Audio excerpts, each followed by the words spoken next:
성경 봉독 스가랴서 2장 7절에서 11절 말씀입니다. 스가랴 2장 7절에서 11절 말씀.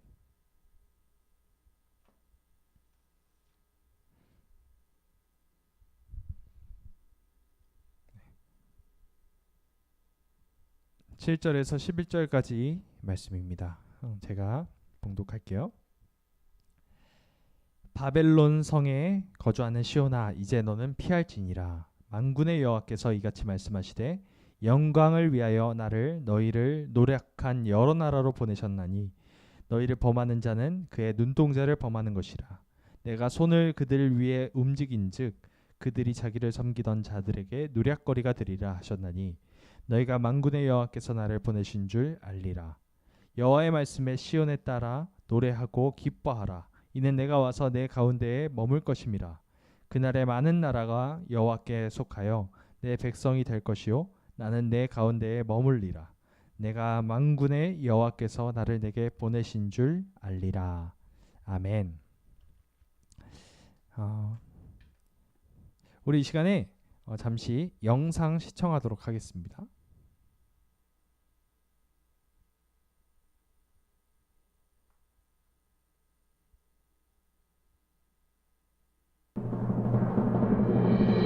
여기 고대에 찬란했던 한 제국의 역사가 있습니다. 그들은 대단한 정복자였고 건설자들이었으며 수많은 신화의 주인공들이기도 했습니다. The city of Babylon belonged in Babylonian ideology to the great god Marduk. 절대 권력을 가진 왕은 야망이 넘쳐났죠. 순식간에 서아시아의 모든 나라가 그의 표적이 됐습니다.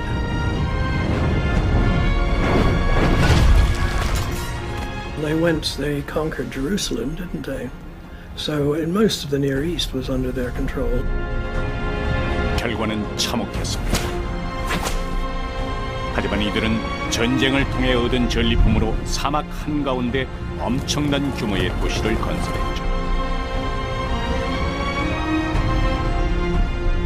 가히 그 기세가 하늘에 닿을 듯 했습니다. 그런데 어느 한순간 모든 영광이 신기루처럼 사라져버렸습니다. 그리고는 2000년 넘게 오로지 전설 속에서나 존재하는 나라가 됐죠.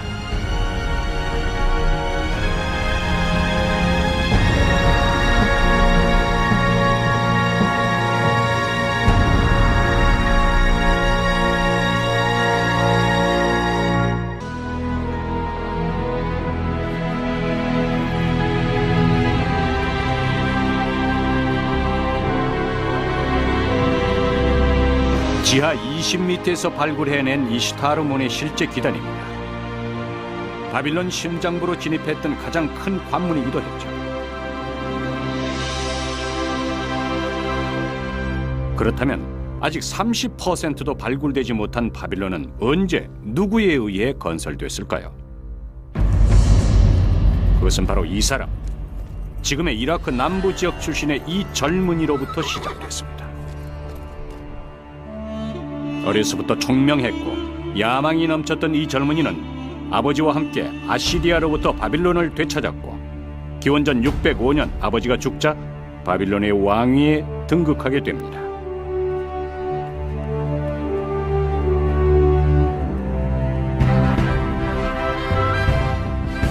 바로 하무라비와 함께 바빌론 역사상 가장 위대한 왕으로 추앙받는 네부카드네자르 2세입니다.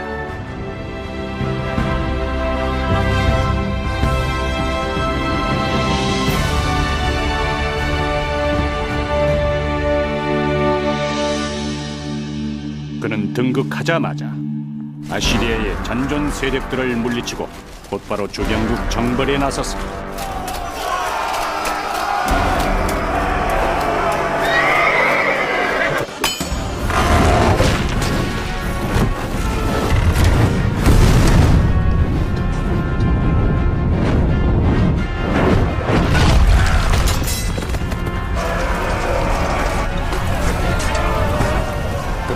이집트 일부, 시리아, 팔레스타인, 예루살렘이 그의 수중에 들어왔습니다.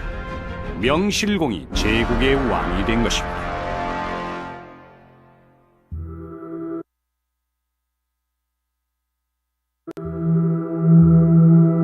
그는 여기서 얻은 부를 통해 사막 위에 역사상 가장 거대한 도시를 건설했죠. 바빌론입니다.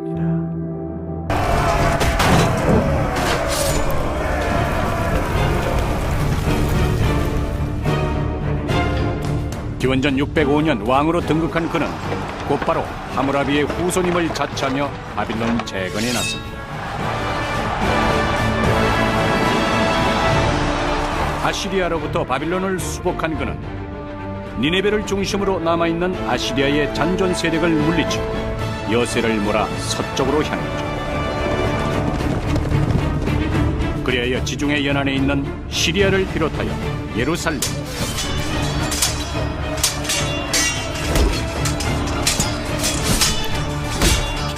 이집트의 일부까지 정복하게 이릅니다.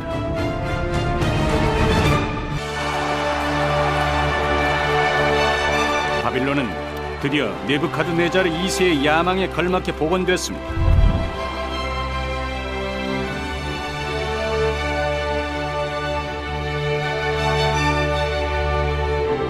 행렬의 길이라 불리는 이 진입로를 따라가면 높이 14m, 폭 50m의 이슈타르 문이 가로막았고 그 내부엔 온갖 수목으로 장식된 공중정원, 훗날 바벨탑이라 불리는 지구라트도 건설됐습니다.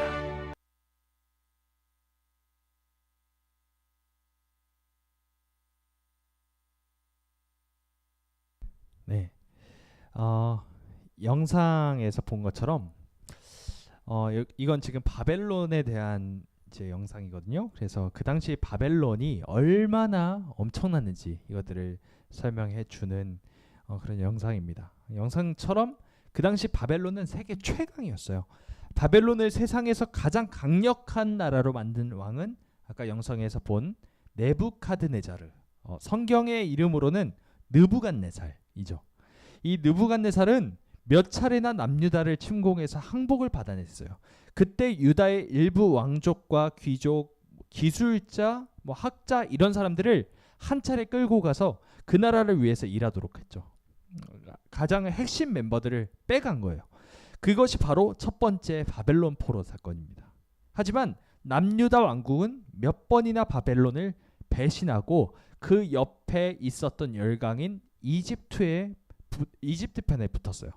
하지만 문제는 그 당시에 이집트는 열강이라고 말하기에는 좀 쉽지가 않아요. 종이 호랑이에 불과했고 결국 그 등에 업힌 유다 역시 바람 앞에 등불과 같았죠.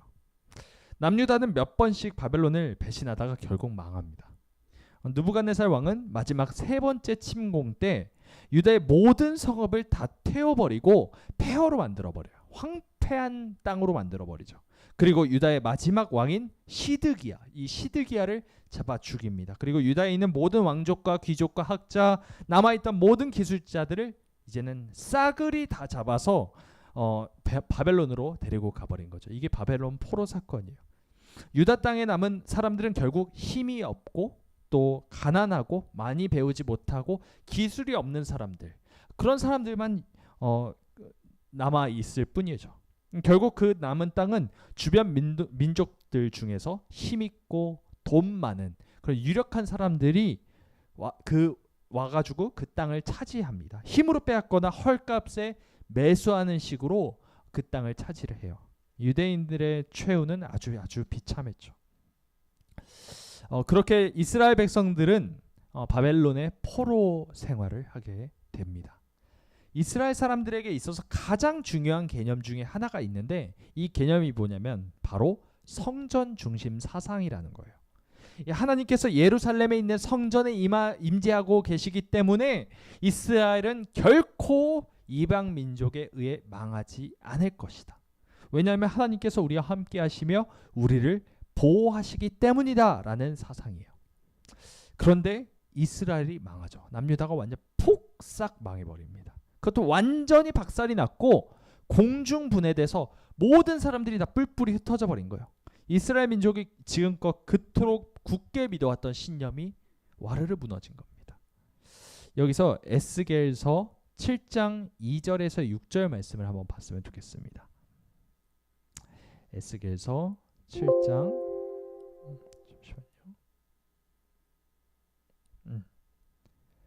7장 2절에서 6절 가려지는구나. 이걸로 볼게요. 2절에서 6절까지 말씀 함께 읽어보겠습니다. 시작. 너 인자야, 주 여호와께서 이스라엘 땅에 관하여 이같이 말씀하셨느니라. 끝났도다. 이 땅 사방의 일이 끝났도다. 이제는 내게 끝이 이르렀나니 내가 내 진노를 내게 나타내어 내 행위를 심판하고 내 모든 가증한 일을 보응하리라. 내가 너를 불쌍히 여기지 아니하며 긍휼히 여기지도 아니하고 내 행위대로 너를 벌하여 내 가증한 일이 너희 중에 나타나게 하리니 내가 여호와인 줄을 너희가 알리라. 주 여호와께서 이같이 이르시되 재앙이로다. 비상한 재앙이로다. 볼지어다 그것이 왔도다. 끝이 왔도다. 끝이 왔도다. 끝이 너에게 왔도다.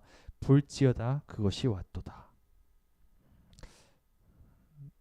참 무섭고 참 소름 끼치는 그런 말씀인 것 같아요. 끝이다. 이제 너희는 끝이다. 재앙이 왔다. 끝이 왔다. 계속 이런 말씀을 하나님께서 전하게 하셨는데 이 에스겔 선지자는 얼마나 힘들었을까 이런 생각이 듭니다. 우리 다음 절을 함께 봤으면 좋겠는데 여호와의 영광이 성전에 임한 그 여호와의 영광이 어떻게 움직이는지 그걸 한번 봤으면 좋겠어요. 자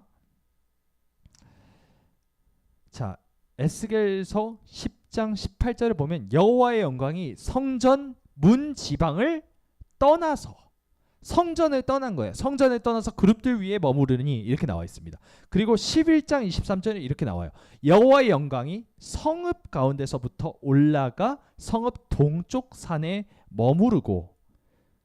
자, 이게 무슨 말이냐면 성전에 있어야 할 성전 안에, 그것 지성소 안에 거해야 할 여호와의 영광이 성전 뜰 밖으로 나갔어요. 그리고 그 성전 뜰 밖으로 나간 여호와의 영광이 성읍 가운데 머물다가 결국에는 동쪽 산으로 떠나가 버리는 거죠. 계속해서 멀어지고 있는 거예요. 멀리 여호와의 영광이 떠나고 있어요. 어디를요? 예루살렘, 시온을 떠나고 있는 것입니다. 이스라엘 백성은 여호와 하나님께서 계신 이 성전이 예루살렘에 있으니 이스라엘은 절대 쓰러지지 않고 망하지 않는다고 생각했죠. 왜? 하나님께서 우리와 함께 계시고 우리를 보호하실 거라 이렇게 생각했기 때문이죠. 그런데 유다가 망하죠. 이스라엘이 망합니다. 왜요?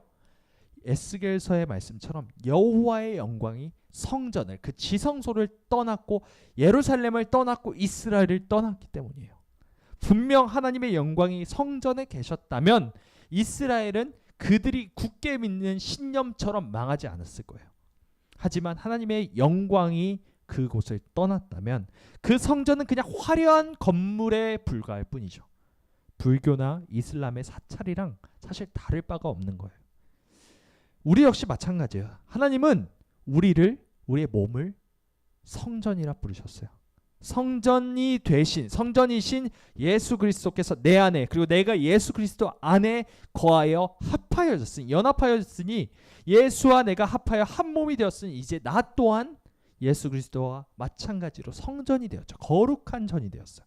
하지만 내 안에 예수가 살아계시지 않는다면 우리는 그저 썩어 없어질 몸뚱아리로만 살아가는 것이죠.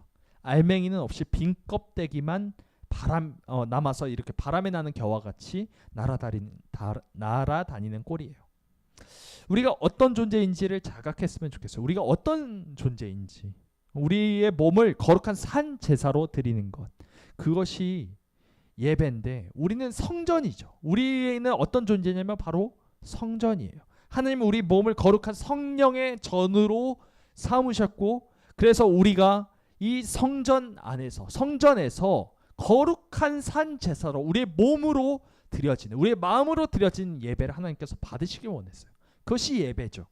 매일 매순간 죄를 멀리하고 하나님을 경외하고 하나님을 사랑하는 마음으로 삶을 살아가는 것, 이것을 하나님께서 원하십니다. 아무튼 이스라엘 백성은 빈 껍데기만 남은 그 예루살렘 성전만 믿고 있다가 큰 봉변을 당하게 됩니다. 이스라엘은 이제 왕도, 예배할 성전도, 이스라엘 민족이라는 정체성도 하나도 남김없이 사라졌어요. 그렇게 바벨론에서 살아가야만 했습니다. 그뿐입니까?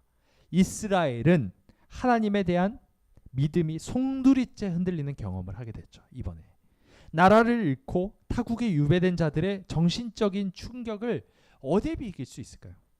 굳게 믿었던 하나님에 대한 개념과 성전 중심 사상이 송두리째 박살이 났고, 또 바벨론의 신이 이스라엘의 신 여호와를 무찔렀다, 여호와는 죽었다, 이런 망언들을 이방 민족의 입에서 듣고 있자니 얼마나 열이 받치고 분노가 치우르고 우라가 치밀었을까요? 그때 이스라엘의 심정은 어땠을까요? 우리 시간에 그 이스라엘의 심정을 잘 대변하는 말씀 하나가 있습니다. 우리 함께 읽어봤으면 좋겠어요.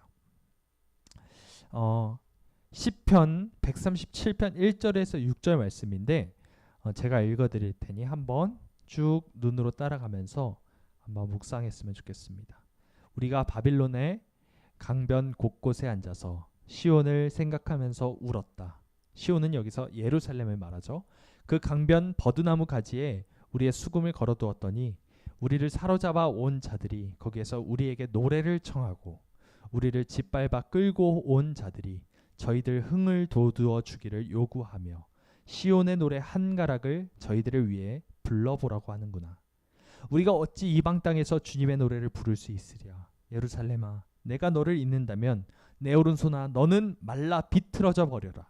내가 너를 기억하지 않는다면, 내가 너 예루살렘을 내가 가장 기뻐하는 것보다도 더 기뻐하지 않는다면 내 혀야 너는 내 입천장에 붙어버리라.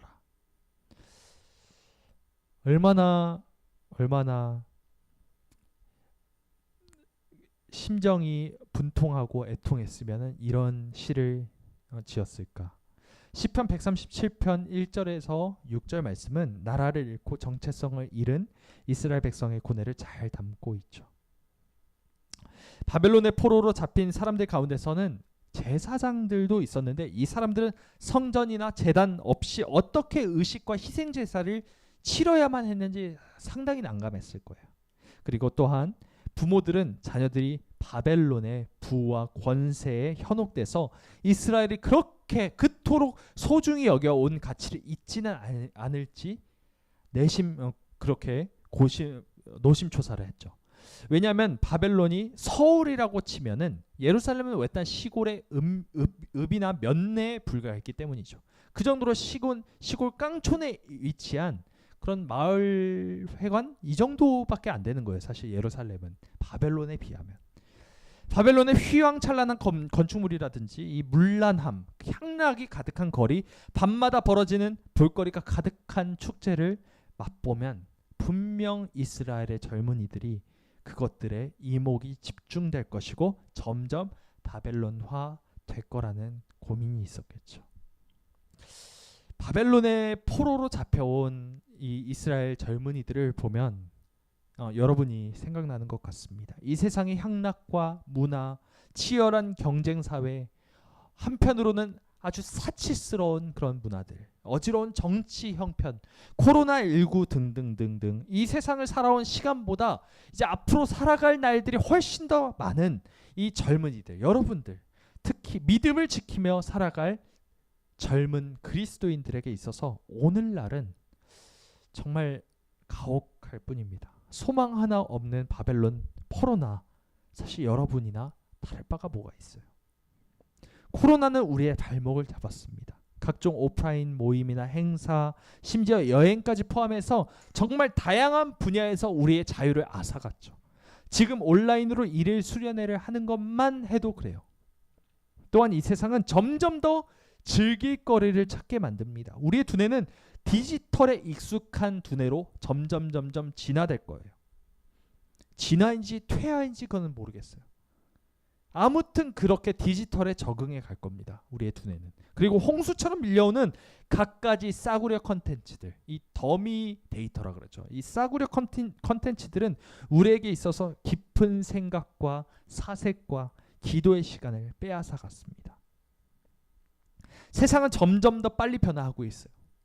세계적인 석학, 아까 말씀드렸던 유발 하라리라는 이 유대 석학자인데, 이 유발 하라리는 4차 산업혁명으로 인해서 인공지능이나 로봇이 발전함에 따라서 전 세계의 99%가 쓸모없는 계급, 이른바 무용 계급이 될 것이다, 이렇게 예측하기도 했어요. 4차 산업혁명은 10년, 20년 이후에 여러분들이 결혼하고 아이들을 가질 무렵 여러분들의 직장을 빼앗아 갈 거예요. 참 난감하고 힘든 상황이 아닐 수 없어요. 다시 한번 이스라엘 상황으로 돌아가 볼까요? 포로가 된 지 70년의 시간이 흘렀어요. 그래도 어떻게 애통함과 아픔을 가지고 70년의 세월을 꾸역꾸역 버텨냈어요. 그리고 나서 바벨론이 멸망합니다. 영원할 것 같았던 그 휘황찬란한 모든 바벨론의 유산이 겨우 70년 만에 멸망하게 된 거예요. 페르시아라는 국가, 페르시아 많이 들어봤죠. 메데라는 국가, 이 두 국가가 서로 연합해서 바벨론과 전쟁을 벌였어요. 그리고 페르시아의 고레스라는 왕이 결국 바벨론과의 싸움에서 대승을 거둡니다. 바벨론은 그렇게 허무하게 역사의 뒤안기로 사라졌어요. 이 세상에 영원한 것은 정말 하나도 없습니다. 지금 내가 보았을 때는 영원할 것만 같은 좋은 학벌, 좋은 직장, 좋은 학교 역시 순간뿐이죠. 우리의 젊음 영원할 것 같은가요? 사실 눈 깜빡할 사이에 사라질 겁니다. 정신을 차려보면 다 늙어서 병원에 드나드는 들락날락하는 그런 노인이 되어 있을 거예요. 우리는 영원한 것을 붙들어야 합니다. 영원한 것은 오직 하나님의 말씀뿐이며 예수 그리스도뿐입니다. 페르시아가 바벨론을 깨부순 것이 이스라엘의 해방이 될지 이스라엘 백성들이 어떻게 알았겠어요? 누가 알았겠어요? 그렇게 이스라엘 백성들은 다시 예루살렘으로, 시온으로 돌아갈 기회를 얻었습니다. 왜냐하면 페르시아의 초대 왕인 이 고레스, 바벨론과의 싸움에서 대승을 거둔 이 고레스는 각 민족들에게 자치권이라든지 민족 고유의 문화라든지 종교 같은 것을 존중하는 그런 아주 관대한 그런 정치 노선을 취했기 때문이에요. 그렇게 포로 귀환이 시작됐어요. 1차, 2차 그리고 3차. 이렇게 포로들이 이제 시온으로, 예루살렘으로 다시 돌아갑니다. 하지만 예루살렘으로 귀환한 숫자는 정말 소수에 불과했어요. 대부분의 유다 사람들은 이미 황무지가 되어버린 이 이스라엘 땅을 외면합니다.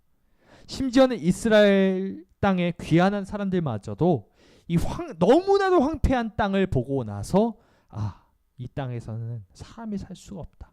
그래서 포기하고 살기에 적합한 옆 나라인 이집트로 이민을 가는 경우도 허다했어요. 바벨론 포로로 있던 이 70년 동안의 세월 가운데 이스라엘 백성들 중 대부분의 사람들은 이 차이나타운 알죠? 인천에도 차이나타운이 있는데 이 차이나타운 같이 유대인 거주 지역, 유대인 거주 성읍을 만들면서 살았어요. 그래서 바벨론 땅에 이미 정착하여서 안정적인 생업을 일궈낸 사람들에게 갑자기 아무것도 없는 고향 땅으로 간다는 것은 정말 상상조차 힘든 것이었죠. 그런 가운데 하나님은 스가랴 선지자를 통해 이렇게 말씀하십니다.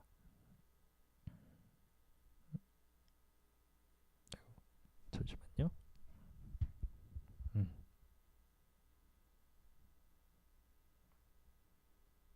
네, 스가랴서 안 써놨네요. 7절에 이렇게 말씀합니다. 7절을 보세요. 7절 말씀은 이렇게 말씀합니다. 우리 수련의 주제 말씀이기도 하죠. 바벨론 성에 거주하는 시온아, 이제 너는 피할지니라. 스가랴서 2장 7절 말씀이에요. 바벨론 성에 거주하는 시온아, 이제 너는 피할지니라. 수련의 주제 구절이기도 한 이 말씀은 바로 이러한 상황 가운데 선포된 말씀이에요. 여기서 피하다, 피할지니라 할 때 피하다라는 단어는 escape이죠. escape to Zion이라고 했는데 이 escape는 곧 탈출하다는 뜻이에요. 그런데 이것이 사실 히브리어로 보면은 미꾸라지 같은 미끄러운 것이 소나기에서 꿈을 통하면서 빠져나가서 사로잡히는 것을 아주 겨우겨우 피하는 그런 이미지를 가지고 있습니다. 이스라엘 사람들이 바벨론 포로로 끌려왔지만 그들이 70년 동안 일궈낸 땅과 재산, 사업 기반은 꽤 든든한 정도까지 성장했을 거예요. 이 모든 땅과 재산, 사업 기반, 모든 친구, 모든 거래처, 익숙했던 모든 도시의 문화나 생활 패턴을 한순간에 포기한다는 것은 정말 너무나도 위험하고 무모한 것이죠. 그것은 목숨을 건 도박이나 다를 바가 없었어요. 그들 생각에는 70년 전에 자신들의 백성들을 버렸다고 생각했던 이 여호와 하나님이 갑자기 느닷없이 나타나서 바벨론 성에 거주하는 시온아, 이제 너희는 피할지니라, 예루살렘으로 피하라, 이런 말을 하시는 것이 너무 부당하게 느껴지기도 하고 어이없게 느껴지기도 했을 거예요. 여러분 혹시 폰을 못 쓰시나요? 폰? 아이폰? 갤럭시? 뭘 쓰는지 모르겠지만 그 폰, 무슨 폰을 쓰든 그 폰에 있는 어플을 하나 깐다고 생각해 보세요. 폰에 어플을 하나를 깐다. 좀 귀찮을 수는 있겠지만 뭐 회원가입하고 뭐 귀찮을 수는 있겠어요. 힘든 일일 수도 있어요. 아주 귀찮을 수도 있지만 사실 이건 아무것도 아니에요. 왜?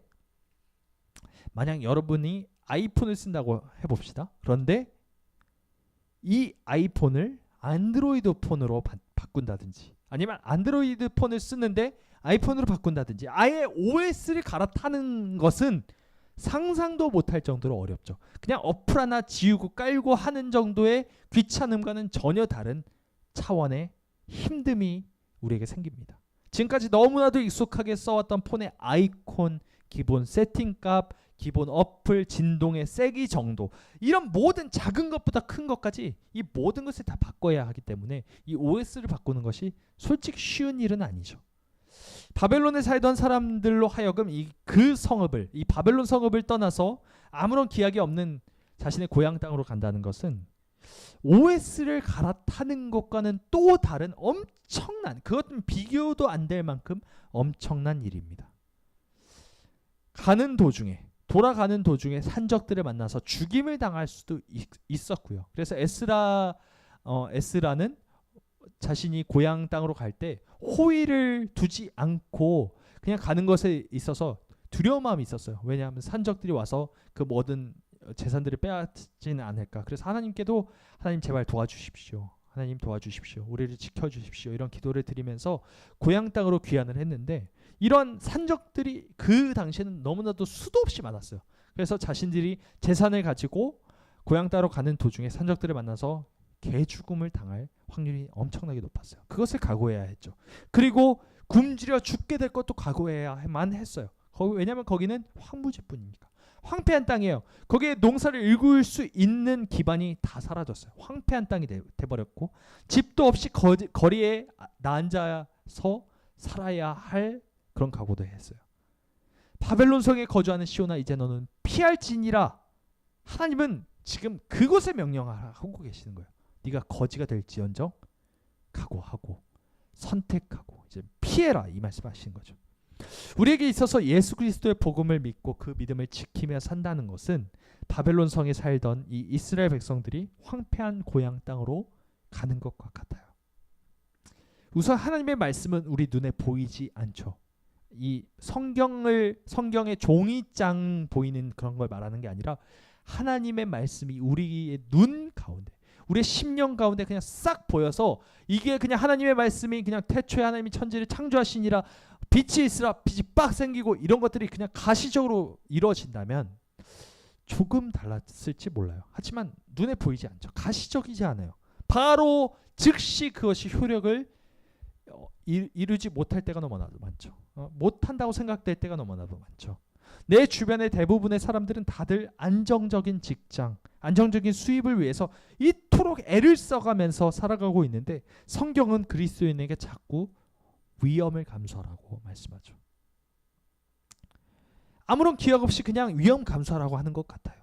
하나님의 말씀이 진리가 아니라고 생각하면 할수록 더더욱 이것은 터무니없고 허무맹랑한 소리처럼 들리죠. 난 이렇게 눈에 보이는 물질 세계를 살아가고 있는데 왜 자꾸 하나님은 이것을 버리라고, 이것을 다 내버리고 시온으로 피하라, 말하면서 하나님께로 돌아가라. 하나님께로 돌아가라. 배 굶어서 죽으면 그게 다 무슨 소용이냐 이런 생각을 할 수 있어요. 돈이 없으면 살 수가 없는 이 세상에서 살아가는데 자꾸 물질을 쫓아 살아가지 말라는 말이 뭔가 되게 허무하게 느껴질 때도 있을 거예요. 하지만 하나님은 분명히 살아계세요. 하나님이 그냥 살아계시는 수준이 아니라 온 땅의 통치자이시며 만왕의 왕이시며 말씀으로 이 온 세계를 창조하신 전능하신 하나님이시요. 하나님의 말씀 한마디로 천하가 진동하고 천하가 떨고 온 세상 사람들을 꿀먹은 벙어리 마냥 잠잠케 하실 수 있는 분이 바로 우리 하나님이세요. 무엇보다 하나님은 신실하시고 선하신 분이세요. 우리에게 악한 것, 나쁜 것을 결코 주시는 분이 아니시죠. 항상 우리에게 선한 것을 주시기를 원하시는 분이 바로 하나님이세요. 아니, 최고의 것을 주기 원하셔서 자기의 목숨과 맞바꿔서 우리에게 모든 하늘의 신령한 복을 거저 주신 분이 바로 우리가 믿는 하나님이세요. 그런 하나님께서 우리가 이 땅에 살면서 필요한 모든 물질적인 필요들을 나 몰라라 하시기에 하나님이 이런 말씀을 하셨을까요? 아니죠. 8절과 9절 말씀을 보면은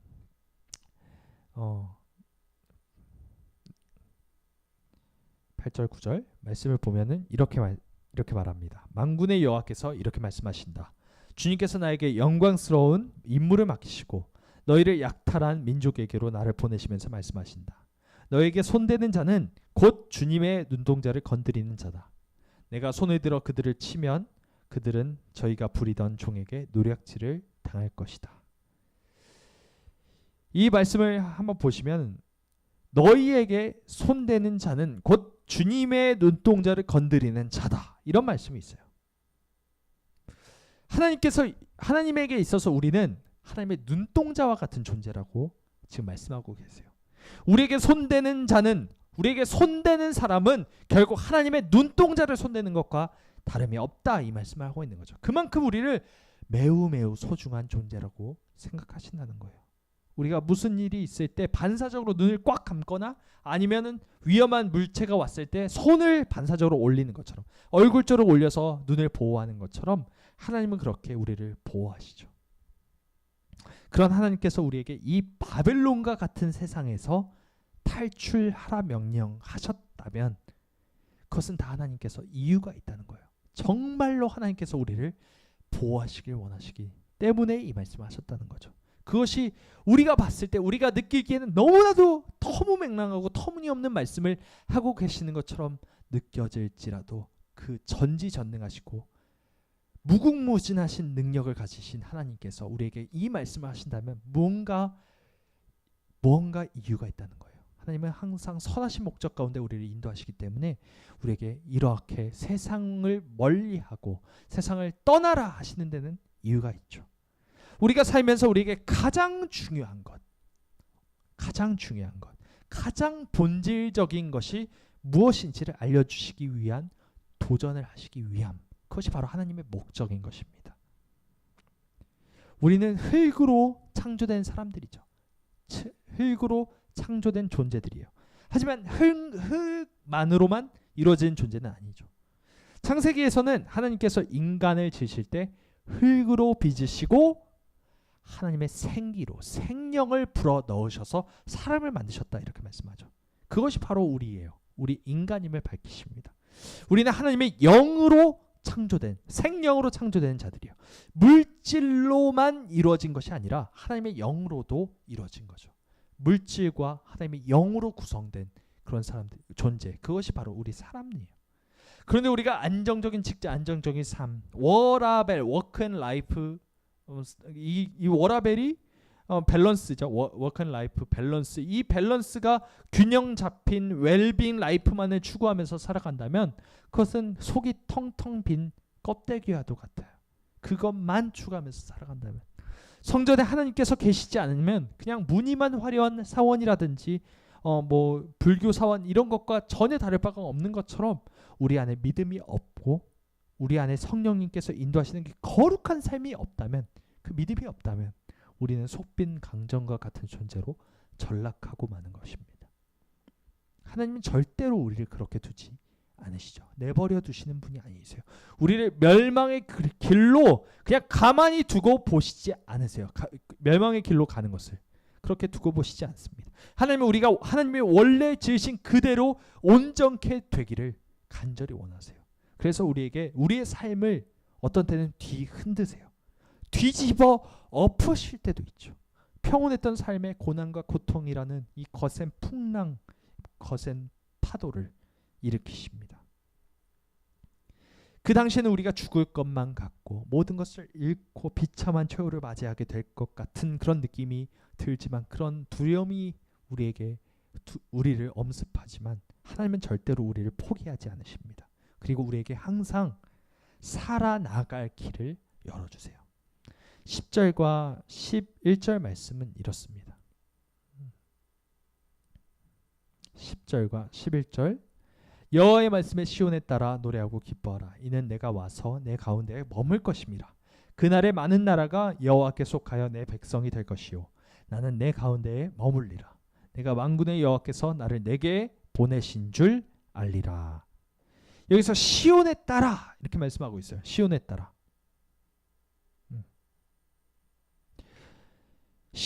여기서 시온의 딸이라는 것은 이스라엘 백성을 뜻합니다. 이스라엘 백성아 노래하고 기뻐하라. 왜냐하면 내가 너 안에 머물 것이기 때문이다. 이 말씀하고 있는 거예요. 이스라엘 백성들아 이제 노래하고 기뻐하라. 내가 너희 가운데 너 안에 내가 거할 것이다. 그날에 온 세상이 하나님의 백성이 될 것이며 나는 너희 안에 머물 것이다. 이것이 바로 오늘 우리에게 주시는 말씀이 되길 간절히 원해요.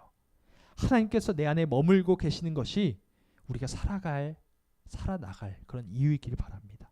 우리가 노래하고 기뻐하는 이유는 이 세상에서 안정적인 삶을 살아갈 조건을 다 갖췄기 때문이 아닙니다. 그러한 조건이 하나도 없어도, 무화과 나무의 열매가 없어도, 포도나무의 열매도 없어도, 우리의 양떼가 없고 외양간에 소가 없어도, 아무것도 없을지라도 난 여호와 하나님만으로 말미암아 기뻐한다는 고백, 이 고백이 바로 우리의 고백이 되기를 간절히 원합니다. 코로나가 확산됨으로 모든 예배가 이제 온라인으로 전환되었죠. 이제 교회 안에 성도라 일컬어졌던 사람들은 분명하게 두 부류로 나눠지게 될 것입니다. 두 부류로 갈라지게 될 겁니다. 코로나로 인해 믿음이 더욱더 강건해지는 사람, 코로나로 인해 믿음을 잃고 믿음에서 파선하는 사람, 이 두 부류밖에 없을 겁니다. 하나님은 우리에게 감당할 만한 시험을 허락하시는 분이세요. 하나님의 시험은 우리를 말라 죽이려는 의도가 아니에요. 오히려 우리를 살리시려는 하나님의 놀라우신 계획임을 우리가 믿었으면 좋겠어요. 하나님은 이스라엘 백성들로 하여금 바벨론의 법, 바벨론의 문화를 따르는 일을 이제는 중지하고 하나님이 계신 시온, 하나님이 계신 그 예루살렘, 하나님이 계신 그 임재 장소로 피하라고 하십니다.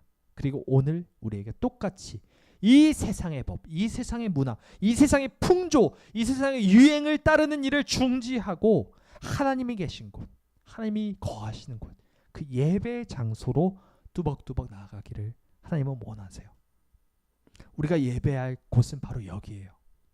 지금 여러분이 각자 위치한 그 방이 바로 여러분의 예배 장소이며 하나님을 만나는 장소이며 내가 속한 가정과 내가 속한 학교, 내가 속한 직장이 바로 우리의 예배 장소가 되어야 합니다. 우리의 시온이 되어야 합니다. 그곳에서 하나님과 함께 사귀어 살며 그곳에서 쉼을 얻고 그곳에서 생명을 얻는 그런 사람들이 되었으면 좋겠어요. 그 시온이라는 것은 결국 하나님이 계신 곳, 그 하나님이 계신 임재하시는 곳을 뜻합니다. 그곳으로 우리는 피해야 해요. 우리는 이 마지막 때에 하나님의 사람으로 부르심을 입은 사람들이에요. 마지막 때를 살고 있어요. 정말 말세를 살고 있고 끝이 다가오고 있어요. 이제 그 부르심에, 하나님의 부르심에 답해야 할 때입니다. 이 세상을 사랑하고 이 세상에 속하여서 속이 텅텅 빈 그런 껍데기로 살아갈지, 아니면 하나님께서 우리를 지신 그 목적대로 하나님과 함께 사귀어 살며 교제하며 영원한 것을 누리며 살아가기 위해서 이 세상에서 이 세상에서 겪는 위험을 감수할 것인지, 그것은 여러분의 선택의 몫입니다. 우리 안에 역사하시는 성령 하나님께서 오늘도 우리의 마음을 붙들어 주시길 바라요. 그리고 이 세상의 가치를 쫓지 않고 하나님의 말씀을 가치 있게 여기는 그런 하나님의 자녀, 그리스도의 신부, 그 순결한 신부와 같이 사시는 여러분들 되시기를 주님의 이름으로 간절히 소망합니다. 우리 이 시간에 함께 찬양하고 기도하겠습니다.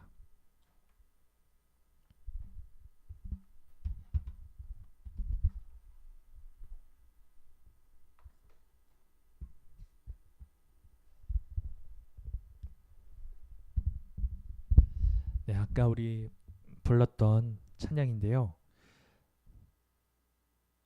지으신 그대로 회복시킨 우리의 창조주 그리스도, 예수님을 생각하면서 예수님이 왜 이 땅에 오셨는지, 왜 우리를 부르시는지, 왜 이 어려운 상황 가운데, 이 코로나 상황 가운데 우리를 몰아가셨는지, 하나님께서 왜 시온으로 피하라, 하나님이 거하신 그 예배 장소로 피하라, 하나님이 계신 곳으로 피하라 말씀하셨는지 그 뜻을 꼭 깨닫는 그런 청년들 한 사람 한 사람 됐으면 좋겠습니다. 그런 마음으로 이 시간에 함께 찬양하고 기도하겠습니다.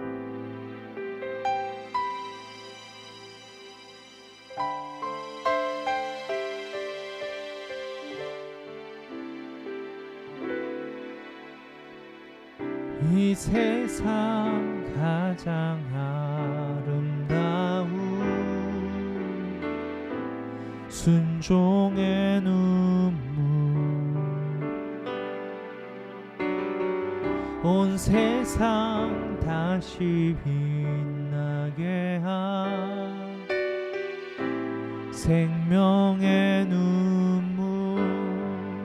그가 이 땅에 오신 이유, 그가 이 땅에 오신 이유, 죽어야 살게 되고 갇혀야만 승리하는 놀랍고 영원한 신비, 지으신 그대로 회복시킨 우리의 창조주 그리스도, 십자가의 길로 아버지 뜻 이루셨네. 그가 이 땅에 오신 이유, 이제 우리에게 맡겨진 그 소망, 그 사랑, 그 생명, 아름답고 눈부신 십자가의 길, 우리가 이 땅에 살아갈 이유, 그가 이 땅에 오신 이유, 그가 이 땅에 오신 이유, 저 죽어야 살게 되고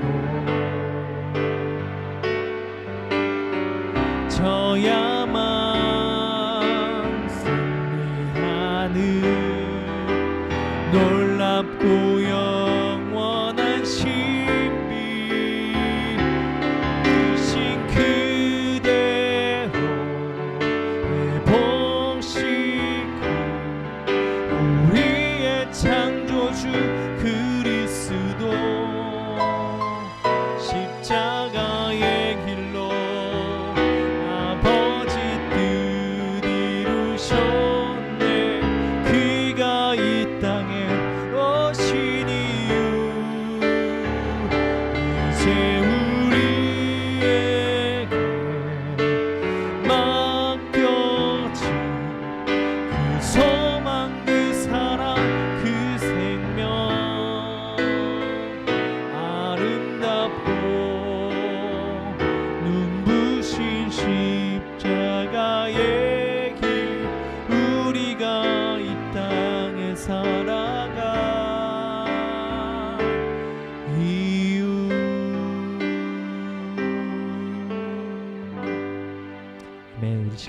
함께 기도했으면 좋겠습니다. 하나님께서 우리를 지으신 목적이 분명히 있습니다. 하나님은 우리를 창조하실 때 그저 껍질로만 살아가도록 창조하신 것이 아닙니다. 우리의 육신대로만 살아가는 것이 하나님의 창조 목적이 아닙니다. 하나님께서 우리를 흙으로 빚으시고 하나님의 생명을 우리의 코에 불어넣으셨다는 것은 우리가 영적인 존재임을 기억하라 하신 말씀입니다.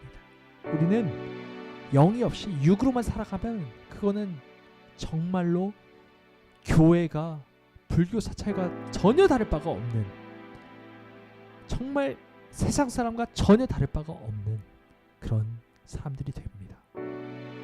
우리 안에 예수 그리스도가 항상 살아계시며 예수 그리스도와 함께 사귀어 살며 주인과 함께 그렇게 동행하며 살아가고 있는지, 우리가 지금 발붙이고 있는 그 땅, 지금 여러분이 속해 있는 그 방, 그 집에서 정말 하나님을 예배하고 있는지, 하나님의 말씀을 묵상하며 하나님께 기도하며 나아가고 있는지, 이 시간에 함께 우리의 삶을, 우리의 생각을 한번 점검해보는 시간이 되었으면 좋겠습니다. 시간에 주님, 하나님 우리를 도와주셔서 하나님만 바라게 하시고 하나님을 붙드는 그런 청년들이 되게 하여 주시고, 그러니까 주님만 바라고 살아가는 자들 되게 하여 주시옵소서. 시온으로 피하는 그런 백성 되게 하여 주시옵소서. 아버지, 하나님이 계신 그곳, 하나님이 계신 그 임재하시는 곳으로 우리가 피하게 하여 주시옵소서. 이 세상은 우리에게 만족을 줄 수 없음을 우리가 기억하게 하여 주시고, 우리가 모든 조건을, 이 세상을 잘 그렇게 풍족함을 가지고 풍족함을 누리며 살아갈 그 아무런 부족함이 없이 그저 모든 것을 누리며 살아갈 조건을 갖추지 못할지라도 하나님 한 분만으로, 난 여호와로만 말미암아 내가 만족하며 그렇게 즐거워하겠습니다. 기뻐하며 노래하겠습니다. 그러한 고백이 여러분의 고백 되길 원합니다. 우리의 고백 되길 원합니다. 우리 시간에 함께 기도할 때 소리내지 않아도 좋으니 시간에 진심을 다하여 함께 기도했으면 좋겠습니다. 주님, 우리를 붙잡아 주시옵소서. 우리가 하나님께로, 하나님의 날개 아래 피하게 하여 주시옵소서. 하나님이 거하시는 그곳, 예배 장소로 나가게 하여 주시옵소서. 이 세상은 자꾸 우리를 세상을 향하여 살아가게 하고 그렇게 세상을 예배하고 나 자신을 예배하게 하지만, 하나님은 우리가 살 길은 유일한 한 가지, 하나님을 예배하는 것, 그것만이 우리가 살 길임을 계속해서 가르쳐주고 계십니다. 우리가 하나님을 예배하게 하여 주시옵소서. 시온으로 피하게 하여 주시옵소서. 그렇게 세상의 모든 법과 세상의 문화와 세상의 풍족함과 돈과 명예, 권력들을 쫓고 살아가는 것이 아니라 하나님을 쫓아 살아가는 자들 되게 하여 주시옵소서. 하나님을 바라보고 살아가는 그런 청년들 되게 하여 주시옵소서. 우리 이 시간에 그렇게 진심을 다하여 기도하며 나갔으면 좋겠습니다. 기도하시겠습니다. 아버지 하나님 감사합니다. 주여 은혜를 베풀어 주시옵소서.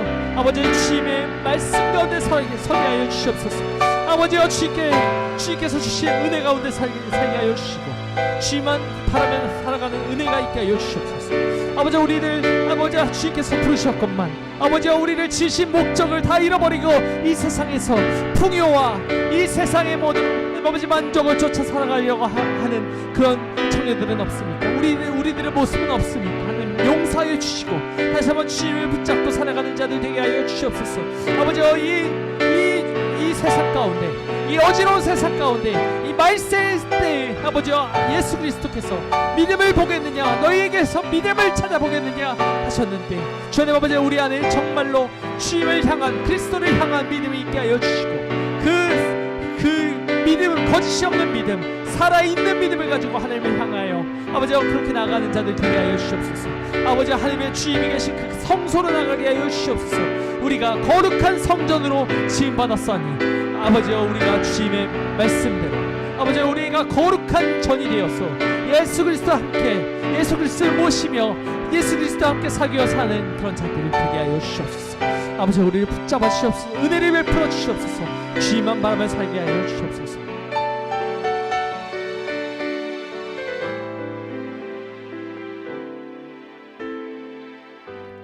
우리 두 번째 기도했으면 좋겠습니다.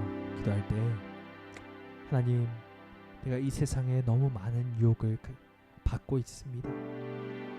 하나님 용서하여 주시고 이 유혹을 이기는 힘은 내가 이 유혹과 싸우는 것이 아니라 예수 그리스도의 아름다운 얼굴을 바라보는 것임을 기억하게 하여 주시옵소서.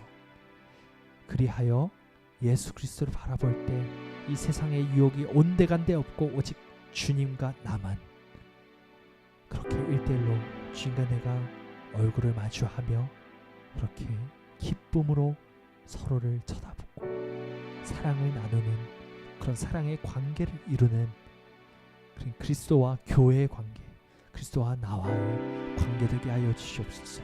주님, 은혜를 베풀어 주셔서 내가 죄짓지 않고 살아가게 하시고 깨끗한 그리스도로 살아가게 하여 주시고 욕을 이기고 시험을 이기고 오직 예수 그리스도의 얼굴만 바라며 살아가는 그런 청년들 되게 도와주시옵소서.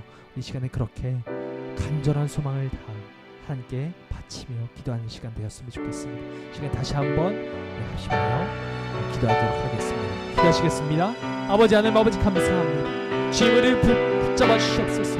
아버지, 우리 이 세상에서 살아가는 동안 얼마나 많은 유혹이 우리를 넘어뜨리게 하며 우리를 붙잡고 아버지 그렇게 우리를 쓰러뜨리게 하려고 시험하는지 모릅니다. 아버지여, 용서하여 주시고 시험에 넘어진 적이 있다면 주여 용서하여 주시고 그 죄를 사하여 주시고 다시금 깨끗한 그릇이 되게 하여 주셔서 아버지여, 죄를 짓지 않고 살아갈 수 있는 은혜를 허락하여 주시고 아버지, 우리가 유혹 가운데 버둥버둥하면서 그 유혹과 싸우는 것이 아니라 하나님의 얼굴을, 예수 그리스도의 그 아름다우신 얼굴을 바라보며 아버지여, 그분과 함께 마주하며 사랑하며 살아가는 것만으로도 아버지 그 모든 유혹이 온데간데 없을 것을 아버지가 우리가 확신하며 나가게 하여 주시옵소서.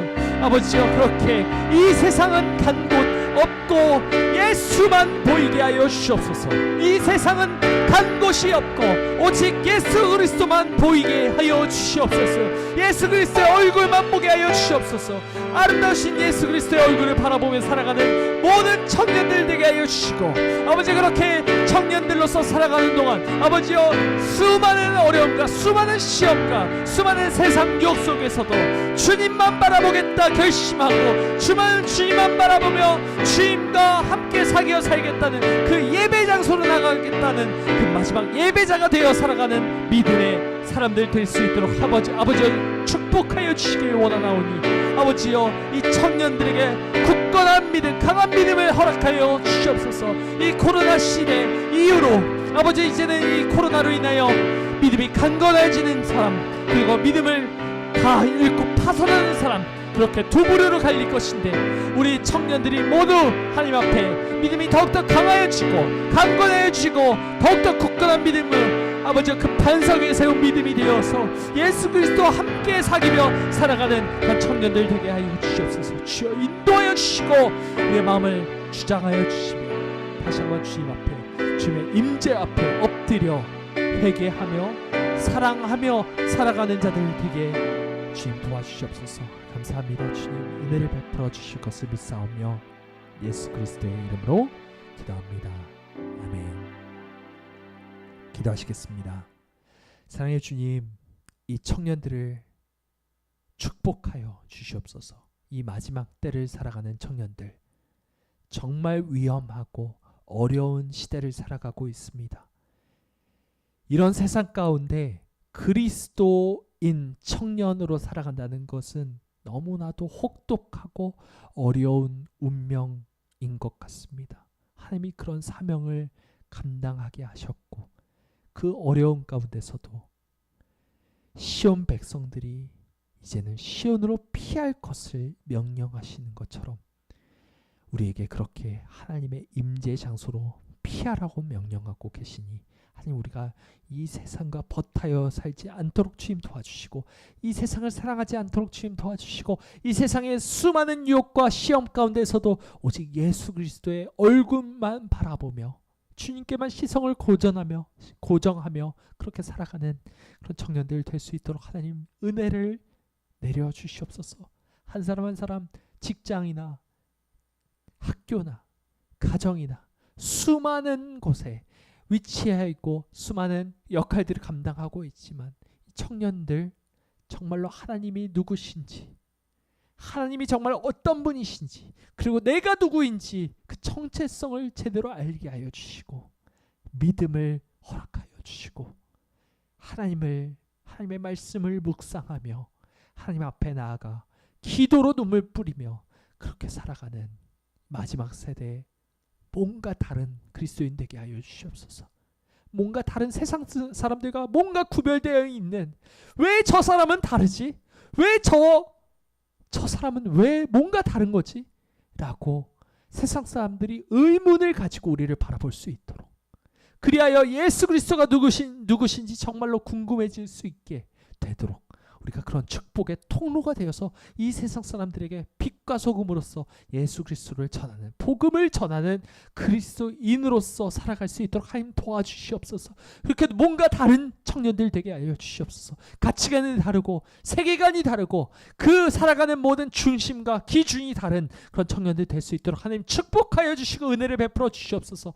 하늘의 복을 사모하며 이 땅에 소망을 두는 자가 아니라 하늘의 소망을 두는 그런 영원한 것을 바라보는 청년들 될 수 있도록 하나님 은혜를 베풀어 주시옵소서. 감사합니다. 주님, 이 일일 수련회를 통해서 청년들이 느끼는 바가 있게 하시고 그 마음에 성령님께서 감동하여 주셔서 불을 내려주시고 다시 한번 이 땅에서 살아갈 힘을 얻게 하여 주시고 이 땅에서 구별된 자로서 살아갈 수 있도록 하나님 은혜를 베풀어 주시옵소서. 수련회는 이제 잠깐이고 지나가겠지만 하나님 아버지, 하나님과의 관계는 영원히 계속될 수 있도록 하나님 아버지, 청년들 한 사람 한 사람 그 삶을 축복하시고 붙들어 주시옵소서. 감사합니다. 주님, 이 모든 말씀 예수 그리스도의 이름으로 기도합니다. 아멘. 우리 주기도문으로 모든 예배를 마치겠습니다.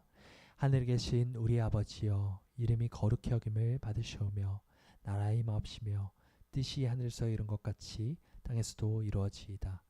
오늘날 우리에게 일용할 양식을 줍시고 우리가 우리에게 죄 지은 자를 사하여 준 것 같이 우리 죄를 사하여 주옵시고 우리를 시험에 들게 하지 마옵시고 다만 악에서 구하옵소서. 대개 나라와 권세와 영광이 아버지께 영원히 있사옵나이다.